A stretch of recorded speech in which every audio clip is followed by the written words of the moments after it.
आप जिस चीज का जिक्र कर रहे हैं ना, लोकसभा सचिवालय की तरफ से आ गया है, समस्या का पता चलते ही समाधान हुआ है, अब आगे कोई लीकेज नहीं होगा। संसद में पानी टपकने पर यह बयान लोकसभा सचिवालय की तरफ से आ गया है। ग्लास डोम्स को जोड़े रखने वाला ग्लू पानी में बह गया। बहा तो ना सर, कमी तो हुई ना। ये तस्वीर तो पूरे देश ने देख ली ना कि संसद में पानी टपकता है। जी, अब आप क्योंकि आपने कह दिया, मुझे यही अपेक्षा थी कि उत्तर आने वाला होगा किसी समय भी।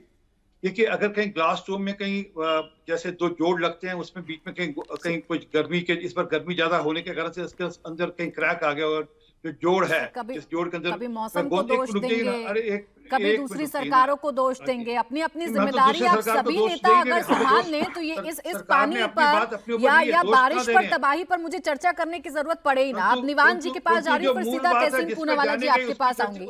निवान जी, संसद का लीकेज तो आपको दिख गया, पेपर लीक से लेकर आपने संसद लीक तक पूरी कहानी जोड़ दी, लेकिन जो दिल्ली पानी पानी हो गई है उस पर जवाब देने से आप लोग बचते हैं, उस पर भी तो बोलिएगा ना। नहीं, देखिए, बहुत बहुत नमस्कार। और हम कभी नहीं बचते हैं किसी भी बात से। हम जवाब देने में और अपनी जिम्मेदारी से कभी पीछे नहीं हटते हैं। देखिए, और जहां तक मैं बीजेपी प्रवक्ता को सुन रहा था, एक स्टेटमेंट में इतना कॉन्ट्रडिक्शन अगर कोई कर सकता है वो भाजपा के प्रवक्ता ही कर सकते हैं। इन्होंने शुरुआत क्या कह के करी कि हमें इंफ्रास्ट्रक्चर फेलियर पे राजनीति नहीं करनी चाहिए। ये वही बीजेपी है जो पिछले 10 दिन से जो है वो केवल और केवल धरने कर रही है। ना इन्होंने कोई मदद करी, ना इन्होंने कोई सहायता करी, ना इन्होंने कोई काम किया, ना इनका कोई ऐसा आउटपुट, ऐसा इनपुट था जिससे कि कोई मदद मिल पाए। इन्होंने केवल और केवल राजनीति करी। आज ये कह रहे हैं कि राजनीति मत करिए। दूसरा, इन्होंने क्या कहा कि राम मंदिर की तो छत ही नहीं बनी, अभी उसका भवन ही नहीं बना, तो तभी पानी नीचे आ गया। तो अरे, राम मंदिर की छत नहीं बनी तो आपने तो उद्घाटन किया उसका, तो आपने बिना छत बने उद्घाटन कर दिया। क्यों किया आपने? क्यों किया आपने? आपने ऐसा अनर्थ कैसे कर दिया आपने? एक भवन निर्माण के बिना उद्घाटन कर दिया। ये तो हमारे हिंदू धर्म का अपमान है सरासर। या तो आप अपने शब्द वापस ले लीजिए। तो क्या आप अपने बीजेपी के दूसरे नेताओं के साथ अलाइंड है इस बात में? आपने आज आरपी सिंह जी बीच में नहीं, देखिए आपको आपके बीच में बोलना किसी का पसंद नहीं है तो आप भी किसी के बीच में मत बोलिए ना सर। एक मिनट रुक जाइए, निवान जी को बात कंप्लीट करने दीजिए, फिर जवाब दे दीजिएगा। दो और मेहमान हैं, आपस में बहस करने लगते हैं तो समय चला जाता है। निवान जी, आज ये फंस गए हैं। आज इन्होंने एक ऐसी स्टेटमेंट नेशनल टेलीविजन पे दे दी है जो इनकी अपनी पार्टी अप्रूव करती है कि नहीं, हमें पूछना पड़ेगा। इन्होंने कहा कि राम मंदिर की छत ही नहीं है तो पानी तो आएगा, अभी भवन बना ही नहीं है, पानी तो आएगा। तो आपने इतना बड़ा अनर्थ कैसे कर दिया? क्या आप अपने भाजपा के दूसरे नेताओं के साथ अलाइन हैं इस बारे में? यही दिक्कत है ना। आप रुकिए आरपी सिंह जी और निवान जी, मुझे दोनों को रोकना पड़ेगा। क्या है ना, आपने राम मंदिर वाली बात को पकड़ लिया, आरपी सिंह ने दिल्ली में पानी भरने वाली बात को पकड़ लिया, लेकिन जनता की समस्या को एड्रेस करने वाला कोई नहीं। आरपी सिंह जी प्लीज रुक जाइए, प्लीज रुक जाइए सर। आरपी सिंह जी, अगर इतनी शर्म किसी को भी आनी है तो आप तमाम लोगों को आनी चाहिए कि जनता पानी के बीच में रहने को मजबूर है। 1-1 घंटे 2-2 घंटे में पानी भर जाता है, 3 स्टूडेंट्स की जान चली जाती है, तब किसी को शर्म नहीं आती है। लेकिन यहाँ एक दूसरे के बयानों पर जरूर शर्म आने लगती है।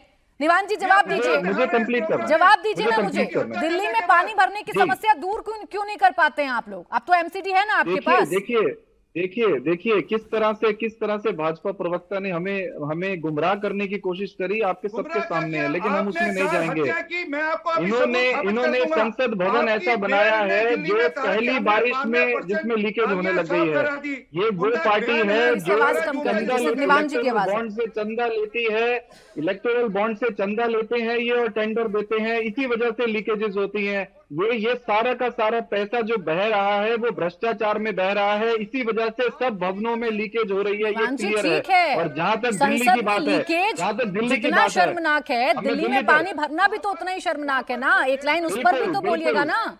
दिल्ली में पानी भरना भी शर्मनाक है। हम बताते हैं आपको क्यों शर्मनाक है। क्योंकि दिल्ली के अंदर जो है सीवर सिस्टम और ड्रेनेज सिस्टम 1970 के टाइम से चली आ रही है। बीच में 15 साल भाजपा रही, इन्होंने कुछ नहीं किया दिल्ली में। अब हम शुरू कर रहे हैं सारे क्या किया यही बता दीजिए सर। भाजपा पर दोष मरते रहिए, पुरानी व्यवस्थाओं पर दोष मरते रहिए, वादे करने से पहले क्यों नहीं बताते हैं जनता को कि हमें वक्त लगेगा? तब तो आप दिल्ली को एकदम नीट एंड क्लीन करने वाले थे। खैर जवाब ले लूं मैं जवाब ले लेती हूँ। मलूक नागर जी, यहाँ तो सब ऐसा लग रहा है ना कि सब एक ही थाली के चट्टे बट्टे हैं, जिससे जिसकी जिम्मेदारी के बारे में पूछ लूं वो दूसरे की जिम्मेदारी पर तो जरूर बहुत बड़ा ज्ञान देता है, लेकिन अपनी जिम्मेदारी क्या है ये नहीं पता किसी को भी।